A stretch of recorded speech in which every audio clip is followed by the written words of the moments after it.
Good morning. Today we're on Chapter 5 of Physics 1, Energy of Atoms and Molecules. We're going to talk about the idea of chemical energy, getting energy from chemical reactions, stored chemical energy in food, in batteries, and the idea of nuclear energy. What's chemical energy? Chemical energy is both potential and kinetic, depending on what's happening. It's potential energy before the chemical reaction takes place. Nothing has happened, but the energy in the system is there available to be put to use. When the reaction occurs, it becomes kinetic energy, and the energy does work.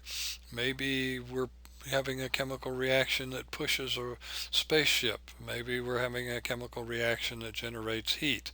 So energy is doing work, and then the reaction is producing energy. Here we have a situation where acetic acid and sodium bicarbonate are mixed together, baking soda and vinegar. They carry out a reaction that produces carbon dioxide and water.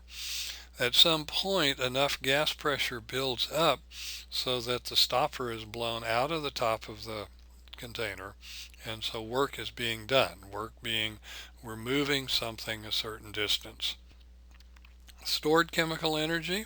Chemical energy can be released in a chemical reaction. In this case, it's often released as heat. If we burn wood, we turn the chemical energy into heat energy. The heat energy can be converted to mechanical energy. You heat the water, you form steam. Steam can go into the piston and move the piston back and forth, driving the wheels of the train, and the mechanical energy from the piston moves the train forward. So we have potential energy in the wood or the coal or the oil or the gas, and we release that energy as heat energy. Heat energy creates steam. Steam can make something move. So we have different changes of energy from potential to kinetic. Chemical energy is stored in food. If we eat a good diet, we can consume the appropriate amount of fats, proteins, and carbohydrates. Proteins are needed to build muscle, to build bone, to build other tissues. They help build the parts of the body. Fats and carbohydrates react to release chemical energy to make cells work better. They're the biochemical energy that we need to make the cells function. Brain cells use a lot of carbohydrates. When you're using your brain, you probably use about a fourth of the total carbohydrates in your body. Unfortunately, fats are used last by the body. The body will use up carbohydrates, the body will start breaking down protein, and the body will use fats last of all. Energy from food can be converted to heat and mechanical energy. We take in food, the body uses it in chemical reactions, and one of the things that happens is that we produce heat to maintain the body at a constant temperature. We can produce mechanical energy. Your heartbeat is a mechanical energy driven by chemical processes. Every time you move your hand or your foot, this is a release of mechanical energy driven by energy from food. Complex carbohydrates are good for you. The picture on the lower right hand side, the double burger and the donuts and the fries, not the best idea. They're fun. They taste good. We all enjoy them. But this is not the best way to store up chemical energy in your body. Chemical energy is stored in batteries, either a car battery or flashlight batteries. The batteries are a very convenient source of chemical energy. We use them all the time.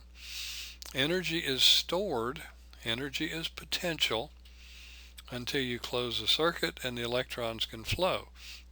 Then this allows chemical reactions to take place. One metal wants to lose an electron, the other metal wants to take it up. So then when we close that circuit, you can see that electrons are going to flow from one part of the battery to another. If they flow through something like a light bulb, they can make the light bulb glow. But this is then the potential energy is being converted into kinetic energy to move the electrons and to make something happen. Nuclear energy is another form of energy. In a nuclear reaction, a nuclear particle, such as uranium-235, will split into two smaller particles. When it splits, it will give off neutrons and it will give off energy. It will give off heat energy. And here we have a typical nuclear reactor. The system forms hot water, which forms steam. The steam goes through a turbine, so the nuclear energy is converted to heat energy. The hot water converts steam. The steam goes through a turbine and we convert that to mechanical energy and turning the turbine, and the turbine is a part of a generator, so we generate electrical energy. So we have from potential energy before the atom splits, we have heat energy, we have mechanical energy, we have electrical energy, all taking place in the nuclear reactor. So that's the process. Now, nuclear power plants, this is a nuclear power plant aerial view. You notice all the steam coming out of the stacks. And notice also that they're located on a river. Quite often, the power plants are built on a body of water so that they'll have a lot of water to run the system, to run the condensers and get water for the nuclear reactor itself.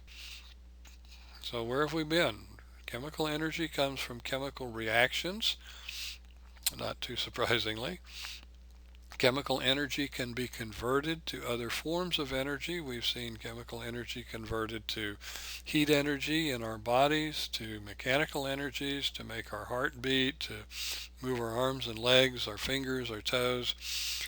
We can convert chemical energy to electrical energy in a battery and run electrons through a circuit. We can convert chemical energy into a variety of different kinds of energy.